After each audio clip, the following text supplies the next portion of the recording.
అండి. మా పిచ్చుకమ్మలు చూడు ఎలా కూర్చున్నారో ముద్దుగా. గూడు అయితే పెంచుతూ ఉండారండి. వీళ్ళైతే నలుగురు గూడు పెడుతున్నారు. ఫస్ట్ అయితే చిన్నగా ఉన్నింది కనిపించినట్టు, ఇప్పుడైతే పెద్దగా పెట్టేసుకుంటున్నారు. ఎలా కూర్చున్నారో చూడు.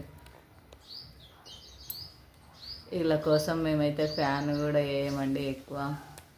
ఏడ తగులుతావో ఏడ రెక్కలకి తగులుతావో పాపం చనిపోతావు అని చెప్పేసి అయితే ఫ్యాన్ అయితే వేయనేమో. తారబాబు కూడా ఏమన్నాడు, వానికి వాకింగ్ పోయేటప్పుడు వీళ్ళని తీసినానంటే ఇంకా నన్ను తీయకుండా మనం వాకింగ్ పోకుండా అని చెప్పేసి వాళ్ళని వీడియో తీసుకుంటూ ఉండవు అని చెప్పేసి అయితే అల్లిస్తాడు. లేదంటే ఏమన్నాడు, వద్ద వచ్చి కూర్చున్నా వంట రూమ్లో. అమ్మవారికి అయితే నైవేద్యానికి అయితే నేను బెల్లం అన్నదే పాయసం చేస్తున్నానండి. పాలతోనే చేస్తున్నా. ఇలాచి అయితే వేసినాను. ఇలాచి వేసి అందరు